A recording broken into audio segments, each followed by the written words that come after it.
Good morning to all of you. NCERT का book पढ़ना क्यों महत्वपूर्ण है? आइए आज हम कुछ प्रश्नों को देखते हैं और इसका तर्क जानने का प्रयास करते हैं।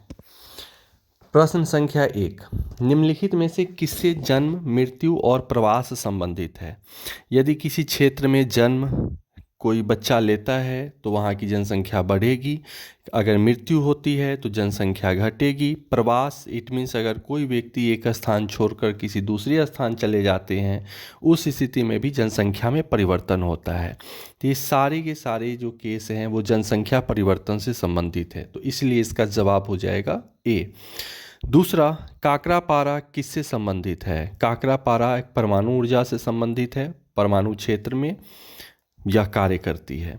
निम्नलिखित में से पेट्रोलियम उत्पादन से संबंधित नहीं है, ध्यान देंगे यहाँ पूछा जा रहा है नहीं है।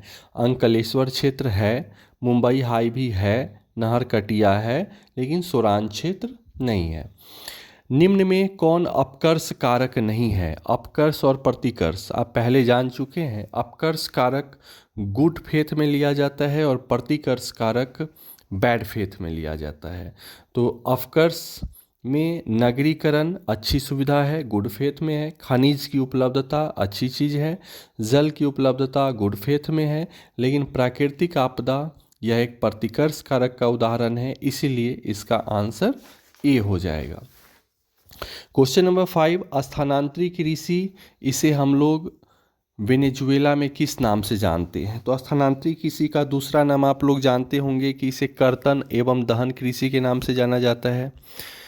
इसे विभिन्न क्षेत्रों में, जैसे भारत के उत्तर पूर्वी क्षेत्रों में इसको झूम कृषि कहा जाता है, मिल्पा मैक्सिको में मिल्पा कहा जाता है, ब्राज़ील में रोका कहा जाता है, मलेशिया में इसे लदांग कहा जाता है और कोनू को वेनेजुएला में इसे कोनुको के नाम से जाना जाता है।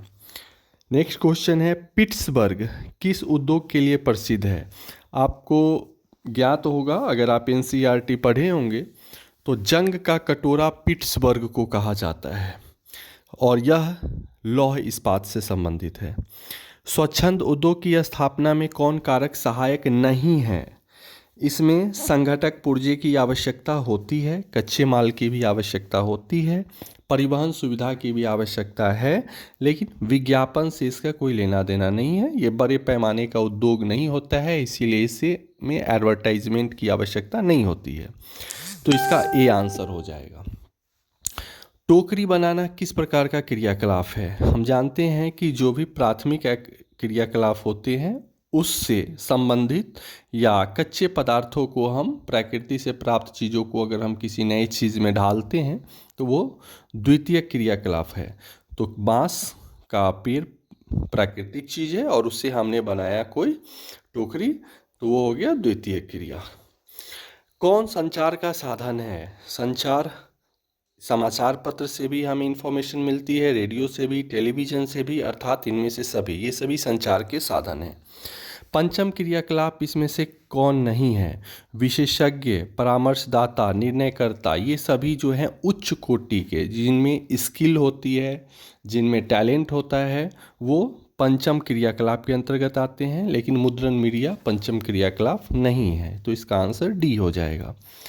11 नंबर है, सबसे लंबा झील मार्ग कौन है? Great Lakes Saint Lawrence. ये ग्रेट लेक्स सेंट लॉरेंस सबसे बड़ा झील मार्ग है, जो शायद आपको पहले बताया जा चुका है कि इसकी जो स्थिति है वह बड़े पैमाने पर है, अर्थात बड़े क्षेत्रों में यह फैला हुआ है और यह उत्तरी अमेरिका में स्थित है। यूरोप और दक्षिण पश्चिम एशिया के बीच व्यापार कहाँ से होता है? स्वेज मार्ग होकर होता है। अंतर्राष्ट्रीय व्यापार का प्रवेश द्वार किसे कहा जाता है? बंदरगाह को, क्योंकि इसमें बड़े से बड़े चीज़ जो है बंदरगाह के माध्यम से व्यापार किया जाता है। किसका मुख्यालय काठमांडू है? SAARC, South Asian Association for Regional Cooperation, जिसे हिंदी में दक्षेस के नाम से जाना जाता है। इसका आंसर बी हो जाएगा। ग्लासगो पतन कहाँ है? स्कॉटलैंड में है। सन नगर की संकल्पना किसकी देन है? पैट्रिक गिडीज की। और सन नगर क्या होता है? तो बड़े बड़े नगरों का एक नगर में समाहित हो जाना। कौन सा जुड़वा नगर नहीं है? तो जुड़वा नगर हैदराबाद सिकंदराबाद है, रांची हटिया है, कलकत्ता हावड़ा है, लेकिन पटना नालंदा नहीं है। बी आंसर हो जाएगा। निम्नलिखित में से कौन पर्यटन नगर नहीं है? बोधगया, रानीखेत, शिमला है, लेकिन रुड़की नहीं है। नैनीताल में किस प्रतिरूप का अधिवास पाया जाता है? तो नैनीताल पहाड़ी इलाका है, तो वहाँ सीढ़ीनुमा अधिवास पाया जाता है। ज्योग्राफी शब्द किसने दिया है? इरेटोस्थनीज, कई बार पढ़ चुके हैं आप।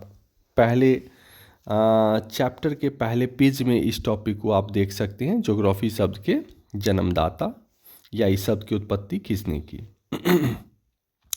बुशमैन कहाँ पाया जाता है? कालाहारी मरुस्थल में। डेयरी कृषि का संबंध आप सभी जानते हैं दुग्ध उत्पादन से, इसलिए दूध इसका सही आंसर हो जाएगा। कच्चा लोहा में किस खनिज को मिलाकर इस्पात बनाया जाता है? मैंगनीज को, पढ़ चुके हैं पहले से। जूट आधारित तो कारखाने कहाँ विकसित है? तो जूट आधारित कारखाने जो है पश्चिम बंगाल के आसपास है, तो इससे का जो सही आंसर हो जाएगा वो हावड़ा। बिग ट्रंक रूट का संबंध निम्न में से किससे है? तो उत्तरी अटलांटिक महासागर में बिग ट्रंक रूट स्थित है, इसलिए इसका आंसर ए। फेजेंडा संबंधित है कौन सा फसल? तो फेजेंडा वाला जो फसल है वो है कॉफ़ी। ओडिशा शहर किस देश में स्थित है? तो ओडिशा शहर यूक्रेन में स्थित है। राजधानी चैनल का संबंध किससे है? डाक सेवा से। यहाँ बहुत सारे बच्चे कंफ्यूज कर जाएंगे, वो रेल को राजधानी चैनल से जोड़ेंगे, जो गलत होगा। आपका सही आंसर होगा डाक। Southern railway, it means southern railway का हेड क्वार्टर वो चेन्नई में स्थित है। वर्तमान प्रतिभूमि पर कृषि कार्य कितने वर्षों से नहीं की गई है? तो 1 वर्ष से कम। कौन प्रदूषण बहरापन के लिए उत्तरदायी है? तो ध्वनि प्रदूषण, साउंड पॉल्यूशन जिसे आप कह सकते हैं। कौन पतन नगर नहीं है? अहमदाबाद। मुंबई पतन नगर है, चेन्नई भी नगर है, कोलकाता भी नगर है, लेकिन अहमदाबाद पतन है, नगर नहीं है। विशेष आर्थिक क्षेत्र की नीति कब घोषित हुई? 2000 ईस्वी में। भिलाई इस्पात संयंत्र किस राज्य में है? छत्तीसगढ़ में। कौन बंदरगाह आधारित लौह इस्पात केंद्र है? विशाखापत्तनम, जो कि आंध्र प्रदेश में स्थित है। उत्तर प्रदेश में सूती वस्त्र उद्योग का सबसे बड़ा केंद्र कौन है? कानपुर है। कौन अबरक उत्पादक राज्य है? अबरक सबसे ज़्यादा राजस्थान में होता है। भंडारा, रत्नागिरी, नागपुर किस राज्य में स्थित है? महाराष्ट्र में है। ये खनिज आधारित उद्योग यहाँ किए जाते हैं।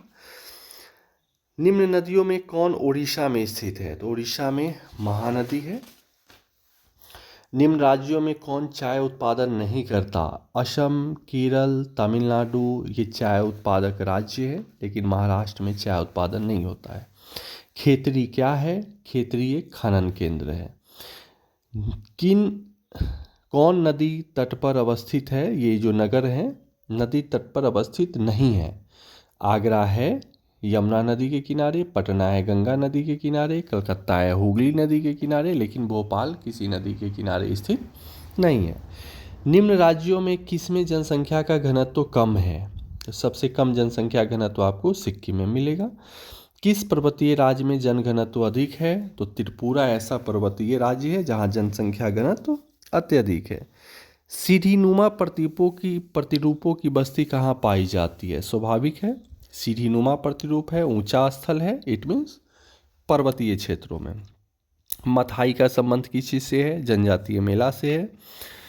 महामारी विज्ञान का संबंध किससे है? चिकित्सा भूगोल से। जनसंख्या की वृद्धि दर को किस इकाई में व्यक्त किया जाता है? प्रतिशत में। विश्व की जनसंख्या 5 से 6 बिलियन होने में कितना वर्ष लगा? 12 वर्ष। निम्नलिखित में से कौन भौगोलिक सूचना का स्रोत नहीं है? प्राचीन मानचित्र है, चंद्रमा से चट्टानी पदार्थों के नमूने भी हैं, प्राचीन महाकाव्य भी हैं, लेकिन यात्रियों के द्वारा दिया गया विवरण उसे हम भौगोलिक सूचना का स्रोत नहीं मान सकते। निम्न मानव विकास वाले देश किस पर अधिक व्यय करते हैं? तो सबसे ज़्यादा प्रतिरक्षा पर, इट मीन्स डिफेंस पर वह सबसे ज़्यादा खर्च करते हैं। अगला प्रश्न है मिश्रित कृषि किस क्षेत्र में की जाती है? तो मिश्रित कृषि अत्यधिक विकसित क्षेत्रों में की जाती है, जैसे उत्तरी पश्चिमी यूरोप, उत्तरी अमेरिका का पूर्वी भाग, यूरेशिया, इन देशों में की जाती है। नेक्स्ट क्वेश्चन है, ट्यूलिप क्या है? तो ट्यूलिप फूल का एक प्रकार है। अगला है, निम्नलिखित में से सर्वाधिक सड़क घनत्व किसका है? उत्तरी अमेरिका में सबसे ज़्यादा सड़क घनत्व पाया जाता है। निम्न में से प्रदूषक कौन है? सीसा, मरकरी, आर्सेनिक, ये सभी प्रदूषक हैं।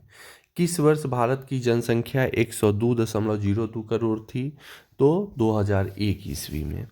अगला है, उत्तर पूर्वी राज्य इनमें से कौन नहीं है? तो उत्तर पूर्वी राज्यों को हम लोग भारत में सेवन सिस्टर स्टेट के नाम से जानते हैं। ये हैं असम, अरुणाचल प्रदेश, मेघालय, मिजोरम, नागालैंड और त्रिपुरा।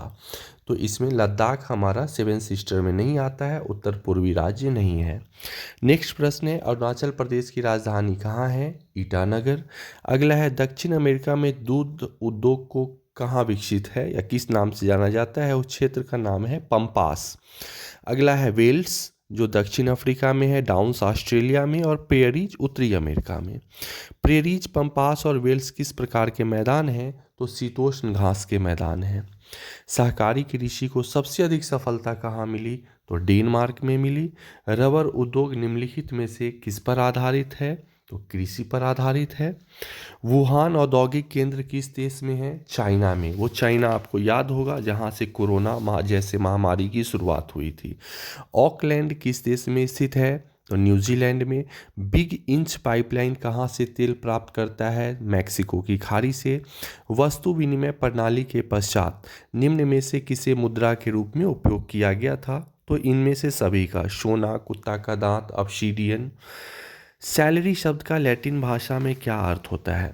सैलरी शब्द लैटिन शब्द सैलेरियम से लिया गया है, जिसका अर्थ होता है नमक के द्वारा भुगतान। क्योंकि उस समय समुद्र के जल से नमक बनाना ज्ञात नहीं था और इसे केवल खनिज नमक से बनाया जाता था, जो उस समय प्रायः दुर्लभ और खर्चीला था। यही वजह है कि भुगतान का यह एक माध्यम बना। निम्न में से कौन ओपेक का एक सदस्य है? OPEC Organization of Petroleum Exporting Countries, यानी पेट्रोल एक्सपोर्ट करने वाले कंट्री, जिसका मुख्यालय वियना में है और इसमें कुल देशों की संख्या 11 है। Algeria, Indonesia, Iran, Iraq, Kuwait, Libya, Nigeria, Qatar, Saudi Arab, संयुक्त अरब अमीरात और वेनेजुएला। अर्थात हमारा जो आंसर हो जाएगा वह वेनेजुएला हो जाएगा। निम्न में से कौन उत्तर पूर्वी भारत की नदी बेसिन है? तो बराक और ब्रह्मपुत्र, ये दोनों उत्तर भारत की नदी बेसिन है, अर्थात हमारा आंसर बी होगा। अब आप एनसीईआरटी बुक के अंदर छपे कंटेंट को ध्यानपूर्वक देखें, जिसकी तस्वीर आपके सामने साझा की गई है। कैसे हूबहू ये प्रश्न मेल खाते हैं? अगर इनके कंटेंट को हम लोग पढ़ लेते हैं सही सही, तो हमें एक भी ऐसे प्रश्न नहीं मिलेंगे जो बाहर से आएंगे और मुझे परेशान करेंगे। आप एक बार बारीकी से इन सभी टॉपिक को या तो पॉज करके हो या फिर आप वीडियो रिपीट करके हो, ध्यानपूर्वक आप एनसीईआरटी के इन टॉपिक को पढ़ें। आपको यह रियलाइज़ हो जाएगा ये तो वाकई में वही क्वेश्चंस आए थे जो हमारे एनसीईआरटी के बुक में हूबहू लाइन बाय लाइन लिखे गए थे, उसी में से एक लाइन को लेकर के और क्वेश्चन तैयार कर दिए गए हैं। तो इस वीडियो में इतना ही। आप इसे ध्यानपूर्वक देखें, अच्छे से तैयारी करें, एनसीईआरटी को पढ़ना ना भूलें। मैं अंततोगत्वा यही कहूँगा कि आप एनसीईआरटी के बुक पर फुल एंड फाइनल फोकस करें। साइड बुक, गाइड और जो भी एक्स्ट्रा टॉपिक आप देखते हैं किसी दुकान से आप ख़रीद लेते हैं, पासपोर्ट टाइप का या फिर गाइड टाइप का कोई कंटेंट, उससे बचें। फ़िलहाल आप एनसीईआरटी को फॉलो करें। और हाँ, अगर आप विद्यालय आ रहे हैं तो आप विद्यालय आएँ। ये सारे एनसीईआरटी के टॉपिक आपको विद्यालय में डील की जाएगी। आप कोचिंग या ट्यूशन के चक्कर में ना पड़ें, आप विद्यालय पहुँचें।